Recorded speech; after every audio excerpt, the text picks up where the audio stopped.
Hello everyone. Welcome to Confessions Jury, where people put themselves on the spot, waiting for your judgment. Sit comfortably and listen carefully, as you're about to hear today's cases. You hold the hammer and you apply the law. Let us have your verdict down in the comments section. As always, don't forget to subscribe and like the video. Let's head on to our first case. Case 1. My daughter left me to stay with her mom and ignored me. Am I the bad person for not talking to her after she came back to me pregnant? I raised my 24-year-old daughter on my own. I had my daughter when I was very young. I was 19, her mom broke up with me and said she doesn't want to be responsible for a child, and I had her full custody. My ex gave up her rights to her daughter and left who knows where. It was really hard for me to raise her and take care of her. Thankfully, my sister and my mom helped me taking care of her when I was working, but still it was hard for me taking care of my daughter working and doing chores and other stuff all on my own. For her, I even sacrificed dating or marriage. I didn't want my daughter to have a stepmom or anything like that. My daughter's and her mom's relation started flourishing 2 years ago. Her mom visited me and said she wanted to talk to her daughter. I didn't want to allow her, but I thought my daughter needs to know about her mom. They have gotten closer and hang out a lot. I didn't have a problem with that. But 10 months ago, my daughter said she wants to go live with her mom. I refused. I told her it's better she just stays with me and visit her mom every day if she wants. But my daughter didn't listen to me. She said she's an adult and can do whatever she wants. I tried explaining and told her repeatedly that my ex is not a good person. But my daughter didn't listen to me. After she left, I wasn't in contact with my daughter for all these months. I tried, but she would deny meeting me and always tell me she's busy or other excuses, and we only talk to each other on the phone. But 5 days ago, my daughter visited me, and she was crying. I was angry at her for ignoring me for all this time, but I took her in. She hugged me right away, and after a while she told me the truth. She told me that she's pregnant, and her mom kicked her out after she ran out of money I gave her. I was so shocked because I didn't even know my daughter had a boyfriend, but now my daughter is pregnant. I love my daughter very much. Even if she has betrayed me, I couldn't just deny her entry to my house. I let her in. She is staying with me once again, but I do not talk to her. She told me she found out that she's pregnant a month ago, and after she told her mom, she was kicked out after a lot of taunting for days, and her ex-BF doesn't want to take care of her child, so she needs my legal help. I told her I will help her with everything, but do not talk to me. I said I did everything for you, sacrificed everything for you, but you didn't even come back to your home or meet your father even once. I haven't been talking to my daughter ever since she came back. She, on the other hand, is depressed and suddenly turned back into a 9-year-old. She would randomly hug me and come to my side to sleep, and while sleeping she hugs me and cry, and I feel like she wants her father's comfort, so I hug her back and let her sleep. My daughter begs me to talk to her and says that she needs her father, but I think I should punish my daughter for just abandoning me. That's why I'm giving her silent treatment, though I will help her with everything else. Am I wrong for being upset with my daughter? What do you guys think? Lay down your ruling in the comments section, and let's move on to our next story. Case 2. Am I the bad person for wanting to break up with my girlfriend after she turned off her location, got injured, and didn't tell me? I, 25M, didn't hear anything from my girlfriend, 22F, all day yesterday, even though we'd planned for her to come over in the evening. When she didn't show up, I started to worry. We share our Find My location for safety, especially since she often takes public transport alone late at night. I noticed her location was turned off, which was unusual and only added to my concern. As I hadn't heard from her, I reached out to mutual friends to see if they'd seen her. One friend mentioned they'd seen her at her hobby activity in the evening, where she was with her mother and some guy. The friend didn't mention anything unusual, certainly not an injury, so I assumed she was fine. However, I was still puzzled as to why she hadn't contacted me or shown up. I tried calling her parents, who were annoyed I'd woken them up, and didn't give me any useful information, except for, she's asleep here at home. Now good night. This morning, after a sleepless night, her mother finally got back to me and told me my girlfriend had injured her leg at work, possibly a broken leg, and that she was on strong medication, which is why she was asleep. Apparently, a co-worker had taken her to the ER right after the accident. But none of this is making sense to me. If she'd injured her leg so badly, I don't understand how she was able to go to her hobby, as my friend saw yesterday. Plus, it was this same coworker she mentioned before. The one who'd picked her up from my place for work without me knowing.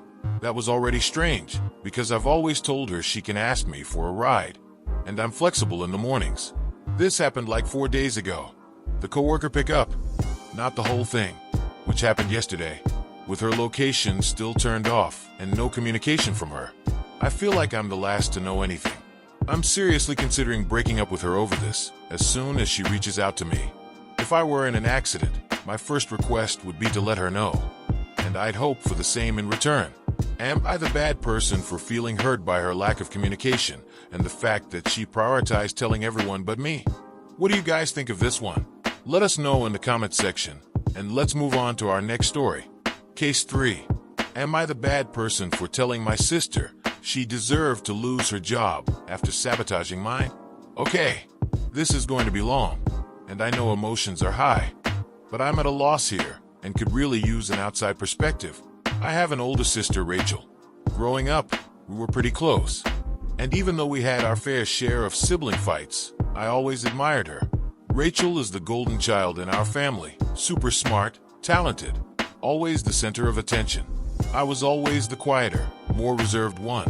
Fast forward to adulthood. Rachel got into a prestigious college and went into finance, making good money early on. Meanwhile, I struggled for a bit, bouncing from job to job, never quite sure what I wanted to do. Eventually, I found my passion in graphic design, went back to school, and worked hard to land a great position at a marketing firm last year. For once, I felt like I was on equal footing with my sister, and I was really proud of myself. My parents were too, though they were still obviously more focused on Rachel and her success. Here's where things took a turn.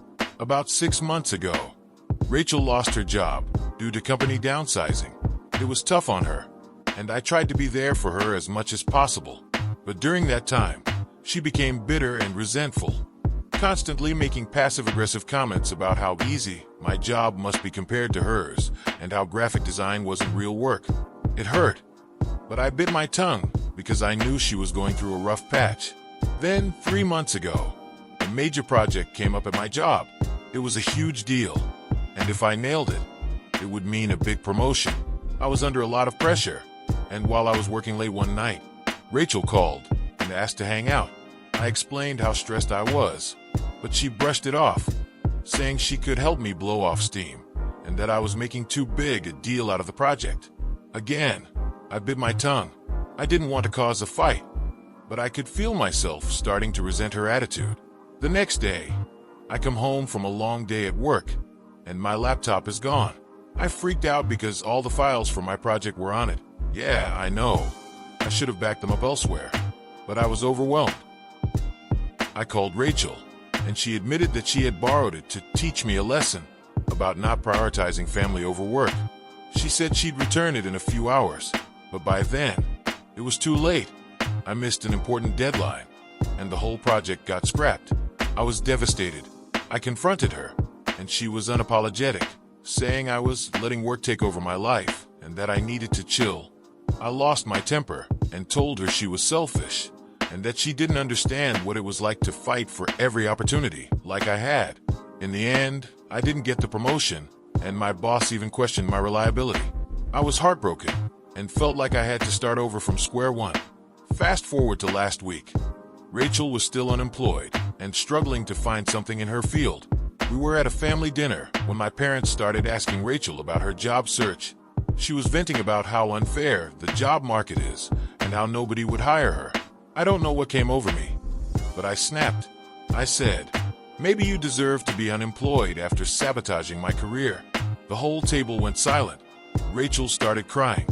My parents freaked out at me for kicking her while she's down, and I stormed out.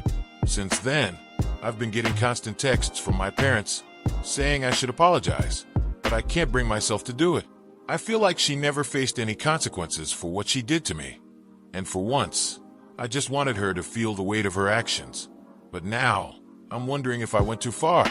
She's still my sister, and she's clearly struggling, but I can't get over how she ruined my career moment and didn't even feel bad about it. So, am I the bad person for what I said? Should I have kept my mouth shut even though she hurt me so deeply? Or was I justified in finally standing up for myself after years of feeling overshadowed? You've sat down.